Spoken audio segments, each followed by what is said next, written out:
Marche arrière en ligne droite. La première des manœuvres est la marche arrière en ligne droite. Cette manœuvre peut être réalisée le long d'un trottoir, d'une ligne peinte au sol ou d'un accotement. Elle est effectuée en ligne droite, sur un terrain plat ou en légère déclivité, montante ou descendante, dans une zone où le trafic sera le moins perturbé possible. Pour manœuvrer, le conducteur peut être amené à choisir le lieu. L'évaluateur devra s'attacher à mesurer la démarche technique mise en œuvre pour réaliser la manœuvre et non sa réussite.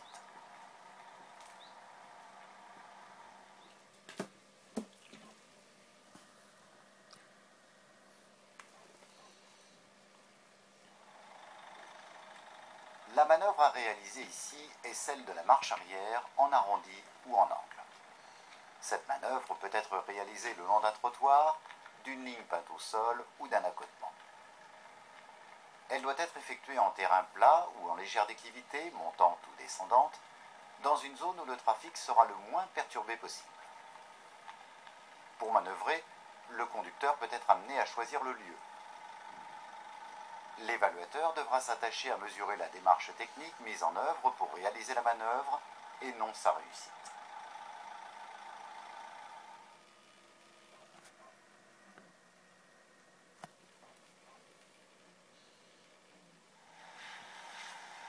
C'est une manœuvre très courante en agglomération, le rangement en créneau à droite. Cette manœuvre combine la marche arrière en ligne droite et la marche arrière en angle ou en arrondi. Elle peut être effectuée derrière un véhicule, entre deux véhicules ou dans un emplacement tracé au sol.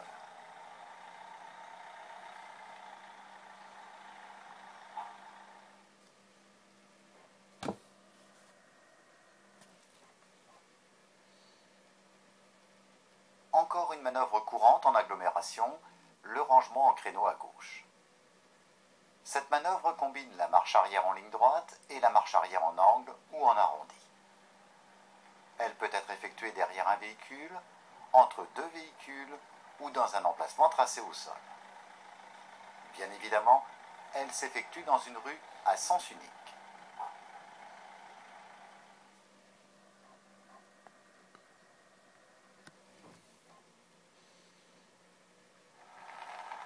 C'est une manœuvre très courante en agglomération.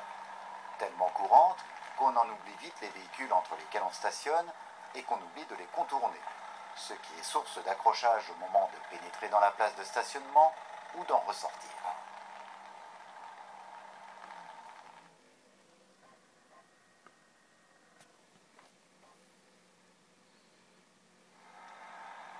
Le stationnement en épi se fait en marche arrière lorsque le marquage est orienté dans le sens de la circulation. Sinon, il faut y entrer en marche avant. Cependant, si vous ne prévenez pas suffisamment à l'avance, vous ne manquerez pas de vous attirer les foudres des usagers qui vous suivent et qui généralement vous collent au basque.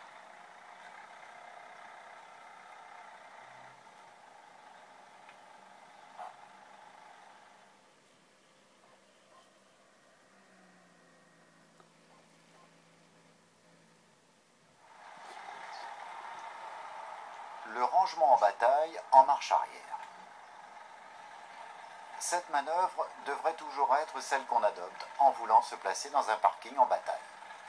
En effet, en repartant, on est en marche avant et cela devient beaucoup plus facile et nettement moins dangereux.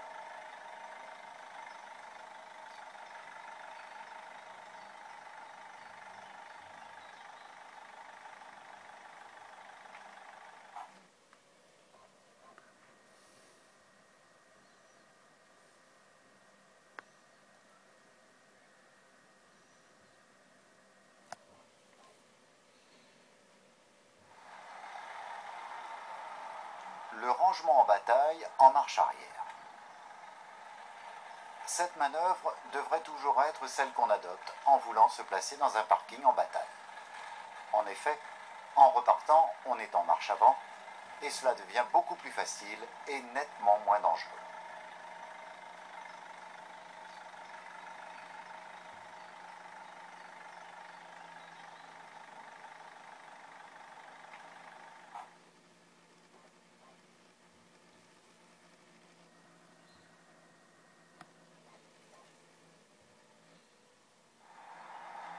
C'est la manœuvre la plus classique et la plus courante qui soit. Préférez cependant, si vous en avez la possibilité, le rangement en marche arrière.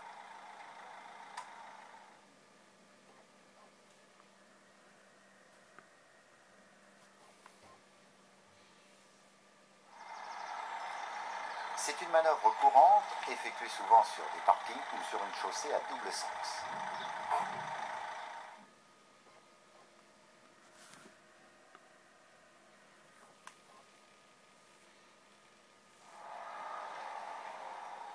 C'est la manœuvre la plus technique. Elle permet de rebrousser chemin si la chaussée est bloquée par des travaux, si la route est barrée, si un accident bloque la circulation ou dans une impasse. Le demi-tour ne peut se réaliser que sur une chaussée à double sens, peu fréquentée, d'une largeur suffisante, avec une bonne visibilité avant et arrière.